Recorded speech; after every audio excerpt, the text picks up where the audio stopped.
Welcome to Talkin' with Dave. Here's Dave. Hey, how we doing out there? I hope you're fantastic. I am top shelf myself. I'm no expert though. I'll tell you that. It's weird. They say you turn into your parents. I believe it. I remember when I was young, it used to bother me when I'd be excited about some news I heard or something someone said, and they were skeptical. Like, oh, come on, lighten up. I got to take away my enthusiasm. And then as I get older, I see. A little more skeptical. If it's too good to be true, it probably is. Well, that's the way I am with people who call themselves or allow themselves to be called experts. Experts. Oh, my goodness. Experts. They know everything about a topic.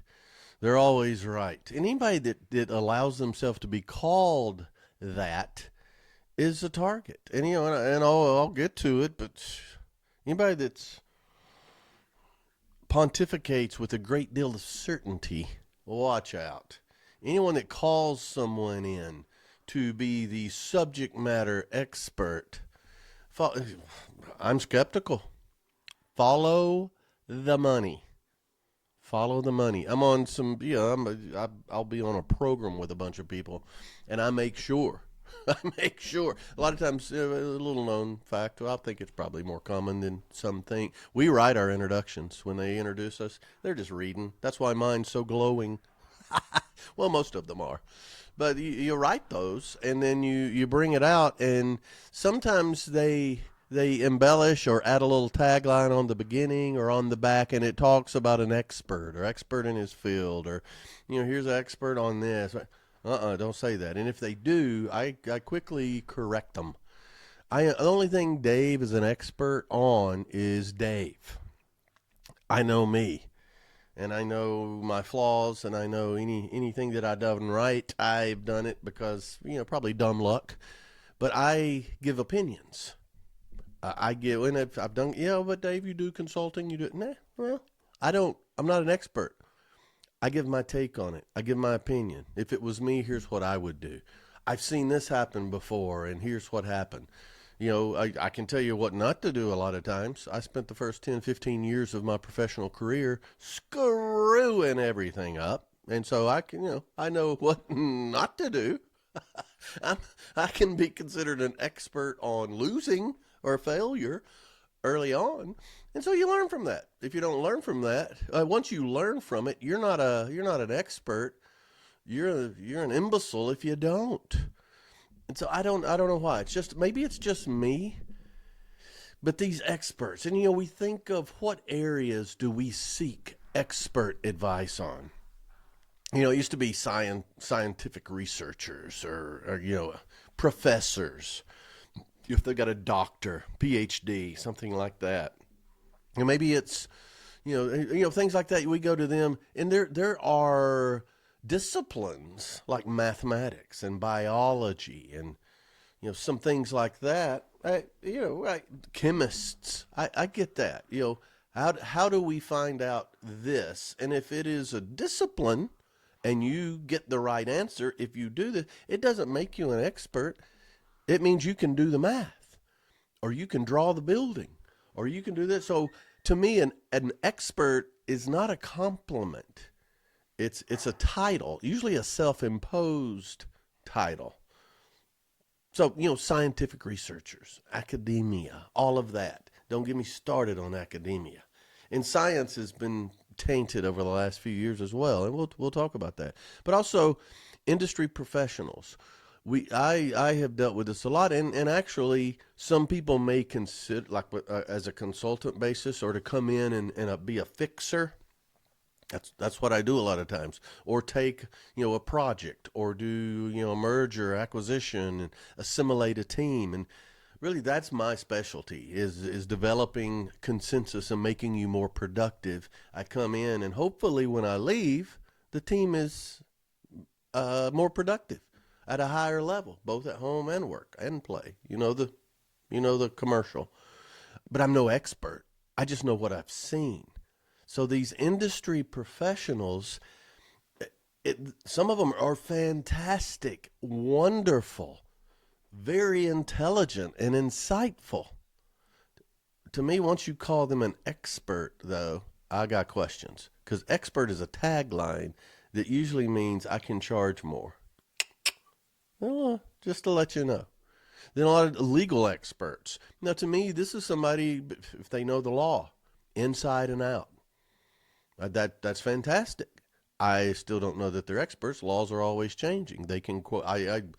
My business law classes in college, I still go back. I mean, what was I in college for? 32 years ago? Oh, some of the business law classes were fascinating. Boring because of the teacher, but the subject matter was fantastic. And, I was going to go to law school. You can know the law, but there's constantly interpretations and new law and all that. So, a legal expert, you probably don't know them because they're probably doing their job and not on TV pontificating. They don't have to go through hair and makeup. Regulatory experts. We have the, safety experts. You have a regulatory person coming in before a big, we call it specialists come in, and, you got in case OSHA comes in, we'll bring our expert in. They'll do a quick run through, tell you what you need to look out for. Experts. These people know things, but come on. Then, I have a ton of respect for anyone in engineering that has been in it for a while. My goodness, a bridge, to think. They start here, and meet in the middle. You don't want to see the kind of bridge I would build. It would never meet in the middle. I would start on one side, and instead of ending up directly across, I don't know. I mean, my track record on projects at home, at some point I'd have to call another engineer to finish building this bridge. It's a rope-drawn ferry is as close as I can get to, and it's the ferry with the boat. Don't let your mind get crazy. But these engineers, the things that they do. However, if you talk to an engineer with any humility, they are fascinated by what others do, which means they don't consider themselves to be at the top. Anyone who thinks they can't improve, there's a problem there. But my challenge is all of these things. Yeah, that's when you look for an expert. But there's statistics. My quantitative methods classes. I can't. I like to talk about them because it makes me sound smarter than I really am. I enjoyed them. Statistics, quantitative methods. I don't use them. If I knew then, I did well in those classes because I was fascinated with it. I wasn't good at math, but I loved the statistical part of it because, all right, you've got a question. We can answer that with calculations. What's the probability? I remember he gave us a professor, Dr. Rich Tannick. What a great name. He was also a pilot. Anyway, I don't know why that matters. He would give us a scenario. Like, here's your population, here's the deal, blah, blah, blah. You've got you're in a public place. And he would give us different things. What's the probability of the next female walking through the door being a left-handed redhead? Well, stuff like that just blows my mind. And it's cool. Political science. We're going through all that crap right now. Blows my mind when you can statistically come up with a probability. I love that. Still, these are smart people. Maybe a genius. But once someone calls someone an expert, be very leery. And, part of it is just, I look back at when they're wrong. At one point, they've always been proven wrong. That's science. And I know. Never say never or always. I know. But many times they are. Back in ancient times, astronomers, fascinating. These people, they didn't have hardly any instrumentation that we would consider very sophisticated, and they come up with all of these things, and whoever was the expert, everybody just believed it. Several of the ancient astronomers said the Earth is the center of the universe. The Earth. Well, no, it's not. You know, no. And then later, Copernicus and Galileo proved otherwise. Well, Copernicus and Galileo, they were a long time ago too, but it was accepted that the Earth was the center of the universe. The Titanic, unsinkable, unsinkable, according to the experts. 1912. And I've seen since, models, there have been so many documentaries on the Titanic and how here's why they thought it was unsinkable. And it made sense why they thought that. Oh, experts usually make a lot of sense. You make a lot of sense and people want to believe it, I can charge a little bit more. Was the Titanic unsinkable? Was it? How many voyages did it complete successfully? Yeah, unsinkable was a selling point. Selling point. And I'm in sales. I love it. I love it. I want to. Where are the experts? Where are the experts? It was unsinkable. There's no market for computers in homes. 90s, 40s, and 50s. The experts said that's ridiculous. There's no market for that. The average household, there's no need for that. There will never be a need for that. And when, within 20 years, the computer revolution started. Now, you remember those way back in a lot of the IBM stuff in late 60s and into the 70s. PCs didn't come along till a little bit later, but every home had one. Now,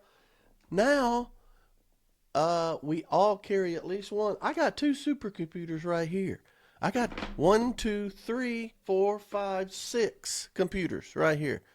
And really, in the grand scheme of things, it's not that long ago. But the experts said no market for computers in homes. What's wrong with you? That's crazy talk. Please. Then, I don't love this. I picked the wrong one to say I love it. But when people are so sure, and the experts, now in the 50s and 60s, they were giving pregnant women a drug to fight morning sickness. I know I have never myself suffered from morning sickness. I've been sick in the morning. I've had a little of the carnal flu from time to time, hair of the dog. However, pregnant women in the 50s and 60s, oh, that's rough. I mean, usually you had one kid or you got another and you got to get up, and my goodness. Back then, it was the nuclear family and dad went to work, mom did the housework and raised the kids. Toughest job. That's why dad went to work, honestly, so he didn't have to do that. We were giving them, what's it called, thalidomide, something, whatever. It was common. They were giving it constantly. That's what the experts said. Yeah, made you feel a little better. Yeah. Then they found out that it caused severe birth defects. Thousands and thousands of children had birth defects because their mother was told that take this and it takes care of your morning sickness. That's what the experts said. How about that? Nuclear power plant safety. Now, most nuclear power plants, the technology now is different. But I think there's, Chernobyl, Fukushima. Those were some disasters, but the expert says their protocols were fine. The experts underestimated the risks if certain things weren't followed. Now, I'm not sounding any alarms. We have those protocols in place now. Look what the learning curve was. And the experts were the ones that we were following. The housing market. Oh, I lived this. I lived in Orange County, California, 2008. The financial experts said, they didn't foresee the risks coming because, you had variable interest loans. You had all this stuff coming along. Certain people did, but the experts didn't see it coming.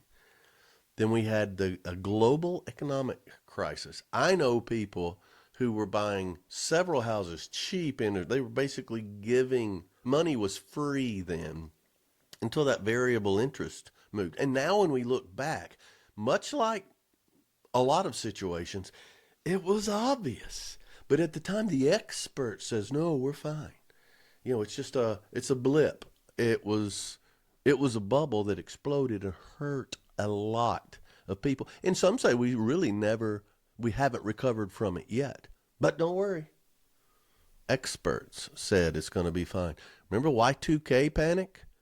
It's crazy. I remember almost all of these, except for some of the ancient times. The Y2K panic.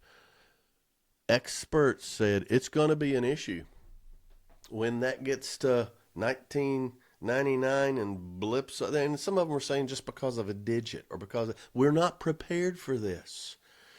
And because the experts said, oh, it could be blackouts, it could be planes could be slamming into each other, and all of our global tracking is just, it's all going to go to hell in a handbasket. You know why? Because of the experts, everybody was buying this software, and these remediation efforts were put into place because they were afraid everything would fail. Well, we can't fail. What can we do? Well, here's something you can do. Money. What happened? At 11:59 in 1999, boom, most of what was happening was, a party, a few Prince songs and all sorts of stuff. It was nothing. But the experts, they already got paid. And then you got other things, smoking and health risks. In the early 20th century, there were cigarette commercials and all that. I remember when I was a kid, the Marlboro Man, smoking was cool. And they were actually saying in the early 20th century, there were health benefits for it. Well, years later, we learned no. But the experts then, it's changed. The data, maybe they did.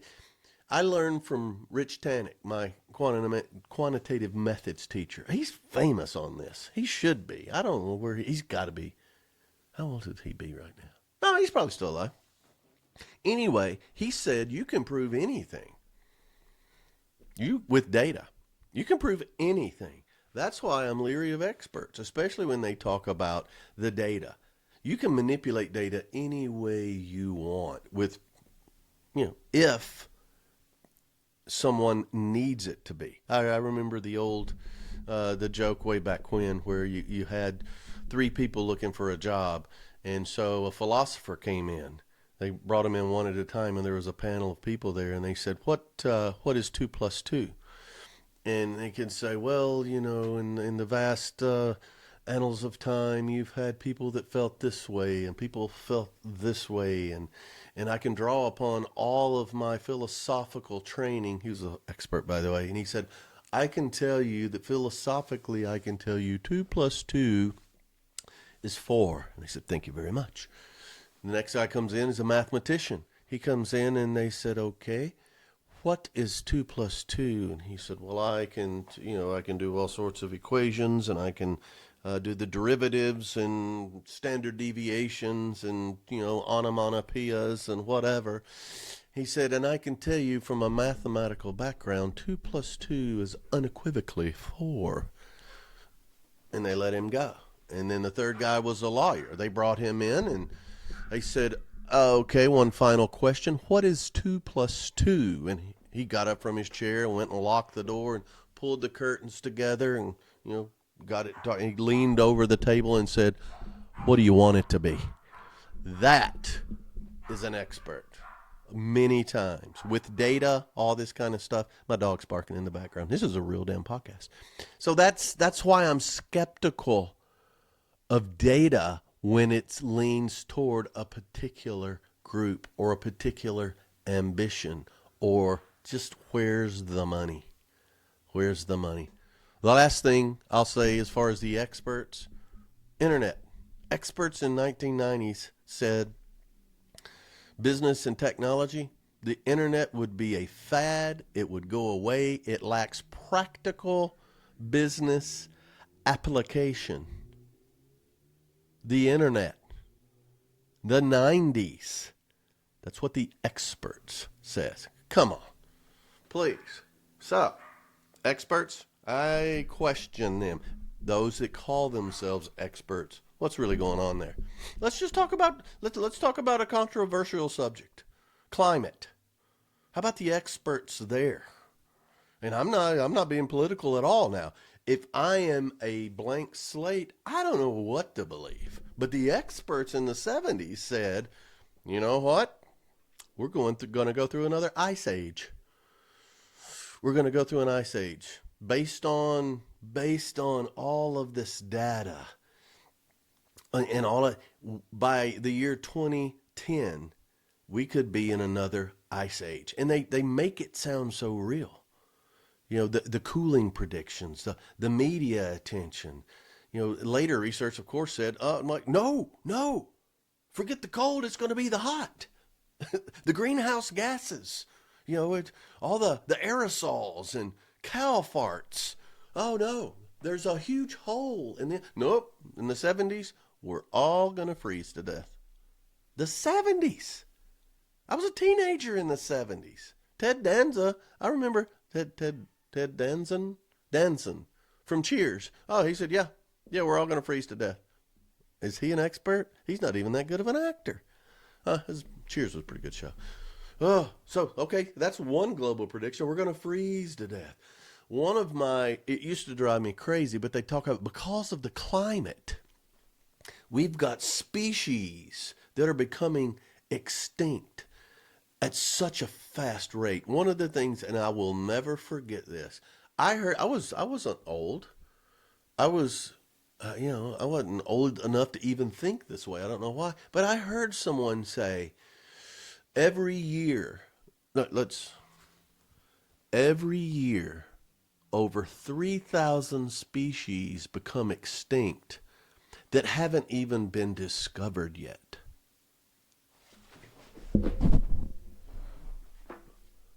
We haven't discovered them yet, but we can count them. And at that point, that's when I started being a little bit skeptical. So all these species extinctions and they projected that 15 to 37%, 15 to 37% of all known species, and of course you've got a lot in the bugs and all that stuff, would be extinct because of climate change by 2050. Between 15 and 37%. Now they backed off a little bit. Well, hey, hold on here. Now, it is a threat. And because of some of the steps we've made, it might not be that high. Because species are becoming more adaptive. Well, follow the money. Who wanted them to say that? And you get an expert to say it. You don't get me to say it. You get an expert to say it. Then the whole thing with hurricanes. In the early 2000s, they talked about, the frequency of hurricanes is just going to be, they're going to be one after another, one after another, one after another. And you hear it now. It acts like they're I grew up in North Alabama. We heard hurricanes it's constant. It's constant. Actually, the frequencies declined. Now we have more, F4s and F5s, so we can blame that on climate change or whatever you want. But the experts said they're just going to be coming one after another, and instead of hurricane season, it's going to be almost year-round because of the warming of the climate, and it's going to be like hurricane season in those temperatures. No, you're wrong. You're wrong. And I saw the other day, Al Gore, who, a good Tennessean who, whatever. When he was warning about the glaciers, there were 130,000 glaciers when he started warning us, and it's declined to 130,000 since. So that's just a few. I mean, most predictions are far enough out there, too, to where the person who predicts it's not going to be around. That's like the politicians. By 2050, we're going to have no more internal combustion engines. Alrighty. You're not going to be around in 2050. You're going to be out of office. You may still be around, but come on. That way they can make these bold promises because they're experts. And there are also cases, I got to tell you, it's a slippery slope, but when you talk about people who are doing it for profit, there's a lot of these. And it comes out later. A lot of time, and there's so much that's kept under the covers. Dr. Frederick Seitz, he was talking about tobacco. His thing was tobacco. He was president of the National Academy of Sciences. The president of the National Academy of Sciences. He was hired by the tobacco companies to produce research downplaying the health risks of smoking. Because kind of what we said earlier. He earned a substantial financial sum from the industry, despite the growing evidence otherwise. And all you need to do is get a bill through, or get a certain percentage of the population thinking something. But they used an expert to cook the books. Same way with Dr. Ansel Keys, saturated fat and heart disease. Oh, this was huge. I mean, people believed this, a diet low in saturated fats. It influenced decades of dietary guidelines. People still believe, the tenets of what he said, but he overlooked the fact that, hey, sugar is a bigger problem than fat, saturated fat. That's why the diabetes is at such, the sugars, that's killed and harmed far more people than the original thoughts. Diabetes is horrible, and it's the sugar that is turned into, it causes all sorts of other things. Cancer, I'm no expert, but all his stuff he said, poppycock. It was aligned with the interest of certain companies. Remember the whole low fat thing? Everything was low fat. You can have as much of the other stuff as you want. Just go low fat. Now, that caused a lot of people harm, but it padded his pockets. He was a doctor. He was an expert. I didn't even know about this. Dr. William Summerlin, he was an expert in skin graft research. He claimed to have made significant breakthroughs in skin graft techniques in the 1970s.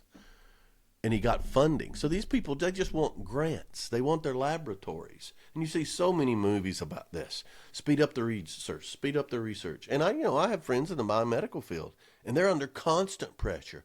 Faster. We need this. We need to get money for this. It's about the money. Well, this guy, he falsified his data. He painted mice to mimic successful results. He painted them, the skin grafts. So, you do it on mice first. So he actually he put makeup on them to make it look better. And then afterwards he got his money. He did it. He lived high on the hog, and then the fraud was exposed. When it's exposed, sometimes it's too late. Who followed that? Who had procedures done? One of the ones that I think most people know here is Dr. Andrew Wakefield. He published a now totally debunked study linking MMR vaccine to autism. It was revealed that the financial conflict of interest, including funding of many groups against them, later funded the lawsuit. But how many people took that study and heard it and didn't hear anything else and didn't let their kids get vaccinated because of autism? That's what you heard. It may be true, but that study totally debunked. And so a lot of kids weren't vaccinated. That's why you have outbreak of totally preventable diseases within kids. I had friends who would not let their kids get vaccinated because of the fallout from this study. Totally debunked. And that's in our lifetime. The whole Atkins diet, Linus Pauling, Nobel-winning chemist. He was the advocate for That was one I didn't want to cover. About vitamin C being a miracle drug. Yeah, no. Yeah. Yeah. Cure for the common cold and all. Yeah, please. Robert Atkins, the Atkins diet. I have been on the Atkins diet. I lost a lot of weight one time on the Atkins diet. That's high fat, low carb. Oh, wait, I think I'm on it now. Involuntarily until I had that Cinnabon. Anyway, it's effective for some, but later studies revealed health risk associated with long-term adherence to this diet. Heart disease, that was a big one because of the high fat. Meanwhile, Atkins profited it like crazy. Remember that Atkins diet? You had all the books, you had the food, every grocery store had it. And it was, I don't know what a similar thing, but I think a carnivore, no, but it's just Atkins. Are you on Atkins? Atkins was everywhere. And it turned out it's not good for you for long periods of time. I don't think I'm going to go through any of these. I think you get the point. Oh, Dr. Oz. Dr. Oz. Oh, well-known TV doctor. Hey, Oprah said he's an expert. Oprah, yeah, dear God. Anyway, he promoted weight loss supplements. Many were later debunked and found to be totally ineffective. He's a doctor. You put doctor by his name, we'll believe him. Yeah, Dr. Seuss is the only doctor I trust. Anyway, a lot of people benefited from them. However, the thing was, it wasn't the drugs. It was they changed their lifestyle. So there's so many. There's so many. And one of the things, and I'm not gonna talk about people anymore. Let's just talk about some things that are debunked. Let's go COVID. How about that? As if I'm not controversial enough sometimes. Let's talk about COVID. Mask effectiveness. What was the rule? And I'll throw all this on Fauci. I never really trusted him, and I'm not being political. I never trusted the guy. He was an expert. He's the foremost expert on the earth on communicable diseases. Yeah. No. I mean, mask effectiveness. How did that change our life? I mean, even the World Health Organization and Center for Disease Control, they said, you got to wear these masks. You have to wear these masks. Those masks, later they said, they're useless against the disease. They're useless. Even a respirator would have been the only thing, but for the general public, no. I was with a company that sold these masks. We made a ton of money. The regulation, the inconvenience. I'm not even talking about the shutdowns, but everybody had to have these masks. I'm telling you, I saw masks long before COVID. There were certain people wore masks in airports. So you see it from time to time. Now, fewer people wear masks in airports than before COVID because it's been proven they're useless against things going. The particulates, they're smaller than these masks. And I know quite a bit about it. I mean, I've been safety trained. I'm no expert, but I know a lot of this before. But that's what they did. Why did they do that? They had an agenda, and they may be whoever benefited most. I had companies benefit. We sold a ton of masks. The other thing was the timeline for the vaccine during COVID. Oh, it's going to take years. There's nothing we can do, blah, blah. They got it done quick.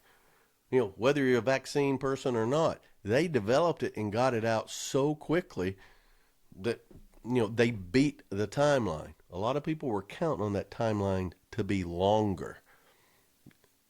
Believe it or not, COVID was resolved quicker than some people wanted it to. They were making a ton of money off COVID. Surface transmission. I worked with a lot of companies through this time to where when they brought them back to work, they had to clean. They had to do all these things with surfaces. They had people on shifts to come in and clean. A lot of people made a ton of money off. When somebody was sick, you had to report it, send everybody home, and you had to bring in a company to clean everything. Everything. Then we found out the virus spreads more effectively through respiratory droplets, not on surfaces. It can't live on surfaces. No. And those droplets, by the way, those masks are no good against it. So not only the masks are bad, your all your cleaning supplies and labor and experts useless against it.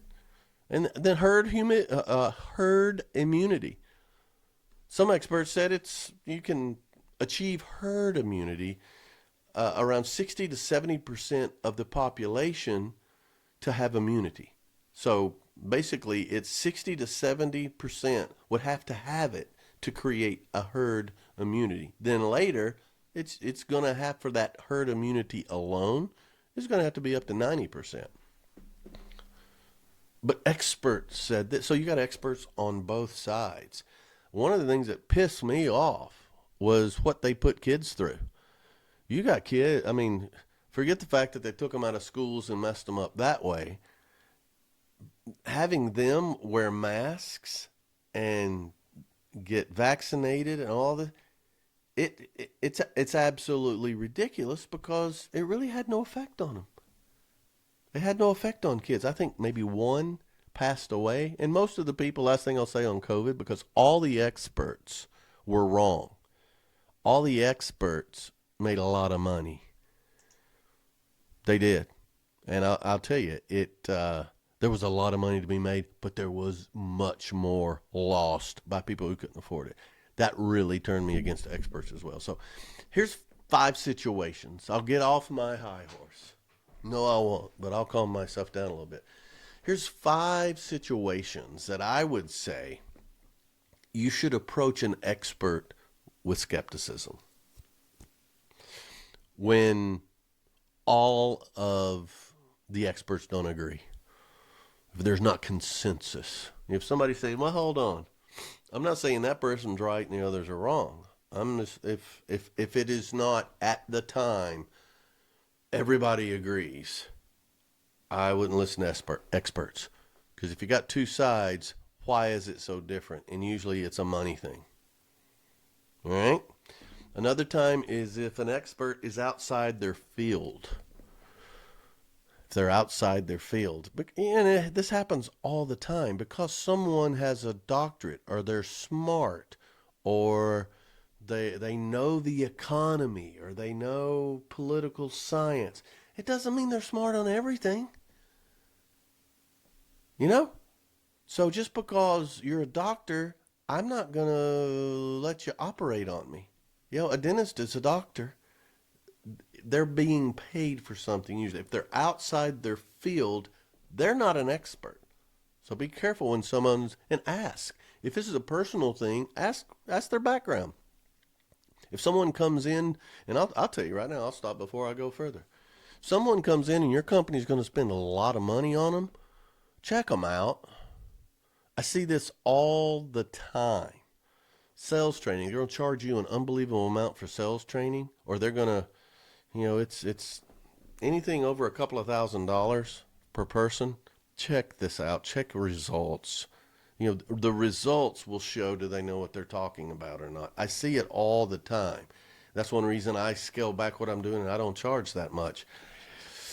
It's my opinion. I go to a great deal of trouble to make sure I'm bringing value. Just one thing I do. I'm not doing a commercial. I mean, don't call me. I'm cutting back on my speaking. But what I would do is I would demand 50% up front and then 50% afterwards. The 50% up front was to help me with my expenses. The 50% afterwards, make sure you got your money's worth. If I didn't bring value, you don't have to pay me. That's the way it was.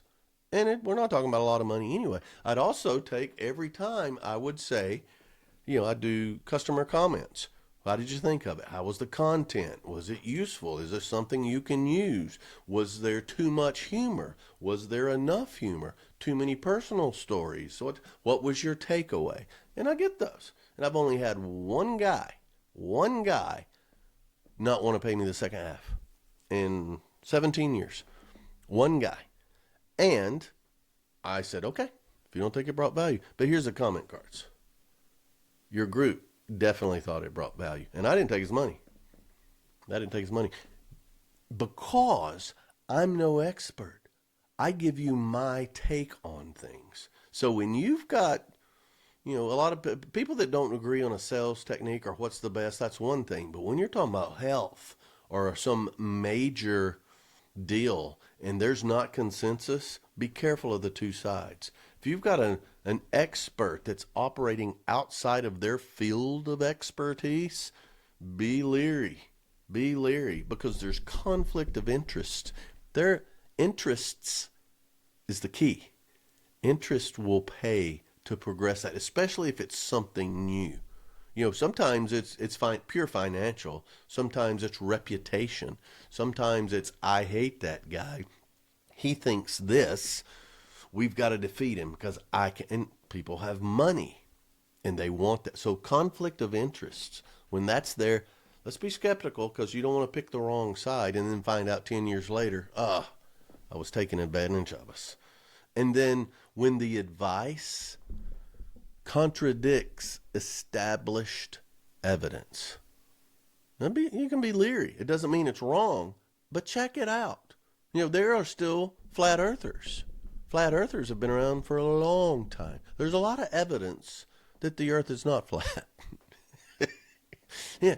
So if a flat earther comes to you with this great evidence, still be leery because we've got a lot of evidence to the other side. And then I'll tell you, if someone comes to you and says, this cannot be questioned, it's absolutely true, period, end of story, boom, full stop.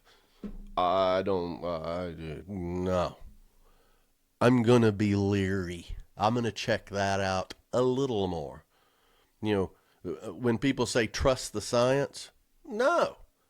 Science was based on not trusting the science. That's why we have light bulbs instead of candles. That's why we have polio vaccines. That's why we don't believe the earth is flat. I may trust it if the doctor tells me to do something. Okay, well, I might. However, trust the science is not a reason for life-changing events. Let's go a little further than that and let's not blindly follow somebody because they're the expert. So when we get to the point where you're going to have to seek an expert, let's call them something else. Let's just say a knowledgeable figure of authority on a designated topic. We got to do that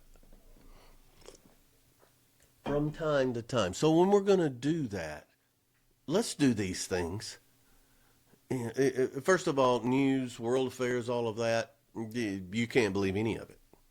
A lot on the internet. It's crazy the stuff we get.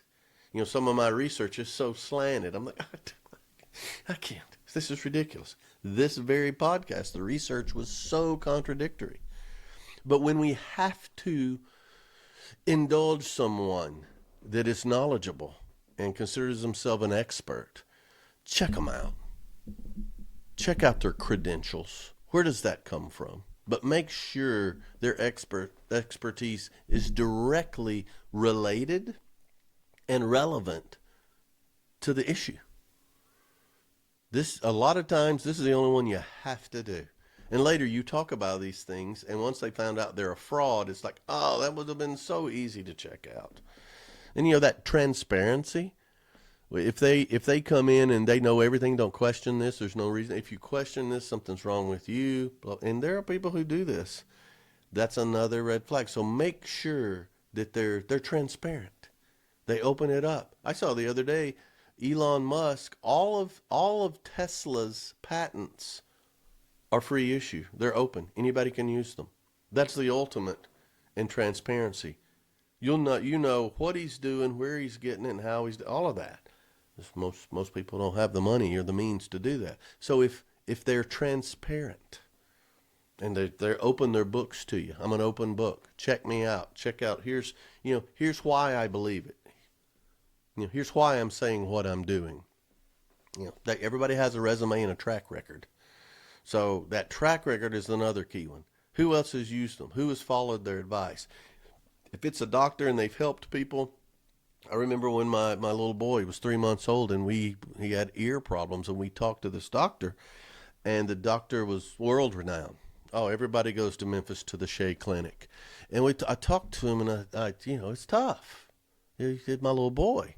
And he said, And we talked about the anesthesiologist putting my little 3-month-old to sleep. Are you out of your mind? And he looked at me, took his glasses off, and he's a doctor. He wasn't a politician. It didn't matter to him at all. He had plenty of money. He said, all I can tell you is I let him put my little boy to sleep when he's about your son's age. Whoa. Well, as a dad now, okay, and everything worked out great. Everything's wonderful. But what's their track record? Check it out. If they don't have a record, that's almost as bad as a bad record. I don't want to be your guinea pig. And then, ask friends. Ask other people. Hey, you know about this? You know about this guy? You ever heard of him before? Oh, yeah, he's fantastic. And that they can tell you track record and different things about him, and that's great.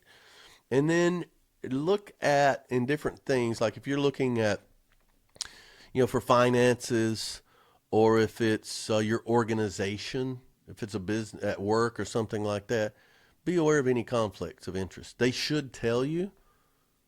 I don't know that you can count on it, but there can be conflict of interest out there that can change, and it can show up later. A couple of things that really gets me. It makes me so mad. And part of it is because, my parents are older. My dad's older, but I hear it a lot. I'm getting older. And there are experts around different things, and they're taking advantage of old people.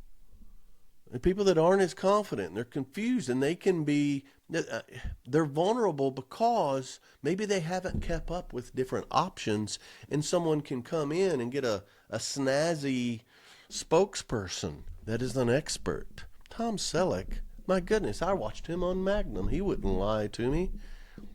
Gold. Yes, we should sell everything and buy gold, because I remember that. William Devane, he was on he was my favorite character on this.